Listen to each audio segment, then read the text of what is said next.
आजचा जो बायोडाटा आहे तो बीड जिल्ह्यातील मुलीचा आहे. मुलीचे शिक्षण MCA झालेलं आहे. 2000 सालातली ही मुलगी आहे आणि मुलगी सध्या मुंबईमध्ये जॉब करते. पण त्यांची अशा अपेक्षा आहे की मुलाचं मूळचं गाव हे बीड किंवा धाराशिव जिल्ह्यातील असावं आणि मुलगा हा सॉफ्टवेअर कंपनीमध्ये पुण्यामध्ये जॉब करणारा असावा अशी त्यांची अपेक्षा आहे. त्यामुळे विनंती करतो व्हिडिओ पूर्ण ऐका, ज्यांच्या अपेक्षा पूर्ण ऐका आणि तुम्ही स्वतः तुमच्या ओळखीचा कोणताही मुलगा जर काही अपेक्षित बसत असेल तर आठवणीने त्याला हा व्हिडिओ शेअर करा, कारण तुमच्याकडे शेअर केल्याने नक्कीच त्याचं लग्न जुळण्यासाठी खूप मोठं सहकार्य होऊ शकतं.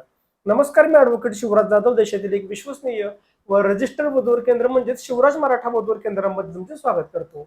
आपण या मुली थोडक्यात माहिती पाहूयात. मुलीचे जन्मवर्ष आहे 2000, उंची मुलीची 5 फूट 3 इंच आहे, मुलीचा रंग हा गोरा आहे. मुलीचे शिक्षण MCA मधून झालेलं असून मुलगी सध्या मुंबईमध्ये एका नामांकित सॉफ्टवेअर कंपनीमध्ये जॉब करते. वार्षिक 10 लाख रुपये एवढा मुलीला पगार आहे. मुलीची कास्ट ही 96 कोळी मराठा आहे. मुलीचं मूळचं गाव हे बीड जिल्ह्यातील असून त्यांची संपूर्ण कुटुंब हे गेली अनेक वर्षावाली पुण्यामध्ये सेटल आहे. त्यामुळे त्यांची सुद्धा अशी अपेक्षा आहे की मुलाचं मूळचं गाव हे बीड किंवा धाराशिव जिल्ह्यातील असावं आणि मुलगा सुद्धा इंजिनियर झालेला असावा किंवा इतर कोणत्याही क्षेत्रातून मुलाचं चांगलं शिक्षण झालेलं असावं आणि तो सुद्धा मुलगा पुण्यामध्ये सॉफ्टवेअर कंपनीमध्ये जॉब करत असावा आणि मुलाचं जे जन्मवर्ष आहे ते जास्तीत जास्त 1996 सालापर्यंत असावं अशी त्यांची अपेक्षा आहे. त्यामुळे तुम्ही जर काही अपेक्षित बसत असाल किंवा तुमच्या ओळखीचा कोणताही मित्र जर काही अपेक्षित बसत असेल तर आठवणीने हा त्याला व्हिडिओ शेअर करा, कारण तुमच्याकडे शेअर केल्याने नक्कीच त्याचं लग्न जुळण्यासाठी खूप मोठं सहकार्य होऊ शकतं. बीड जिल्ह्यातील किंवा धाराशिव जिल्ह्यातील मूळचं गाव असावं आणि मुलगा हा पुण्यामध्ये सॉफ्टवेअर कंपनीमध्ये जॉब करणार असावा. आपल्या वधूवर केंद्रामध्ये तुम्हाला नावनोंदणी करायची असेल तर नावनोंदणीविषयी अधिक माहितीसाठी तुम्हाला स्क्रीनवरती 2 नंबर दिलेले आहेत, 89 83 89 37 87 आणि 84 46 299 756. सकाळी 10 ते संध्याकाळी 5 या वेळेतच हे फोन सुरू असतात. त्यामुळे तुम्ही या वेळेमध्ये फोन करा, आपल्या वधूवर केंद्रामध्ये नावनोंदणीविषयी माहिती घ्या. तुम्हाला जर का माहिती योग्य वाटली तर नक्कीच नावनोंदणी करा.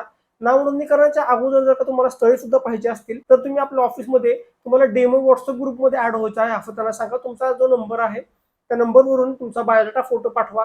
व्हॉट्सअपच्या डेमो ग्रुपमध्ये तुम्हाला ऍड करण्यासाठी लिंक येईल. तुम्ही त्या लिंक वरून आपल्या डेमो ग्रुपमध्ये ऍड व्हा. तुम्ही हवं तेवढे दिवस स्थळे बघा. त्यामध्ये फक्त तुम्हाला स्थळांचे बायोडाटा आणि फोटो पाहायला मिळतात, त्यांचे नंबर्स वगैरे तुम्हाला दिले जात नाहीत, जेणेकरून तुम्हाला अंदाज येतो की कशा प्रकारे स्थळं आहेत आणि त्यानंतर तुम्ही फी भरू शकता.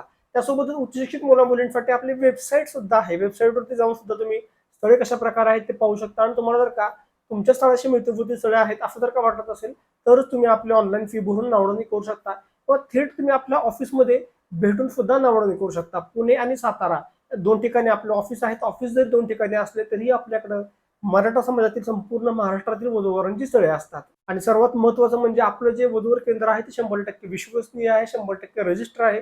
गेली 13 वर्ष झाली मी ह्या विवाह केंद्राचं काम पाहत आहे. मी स्वतः वकील आहे.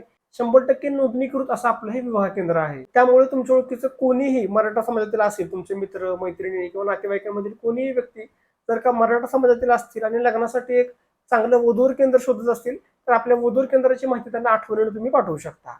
तर पुन्हा भेटूयात एका नवीन व्हिडिओमध्ये. तोपर्यंत रजा घेतो. धन्यवाद. जय शिवराय.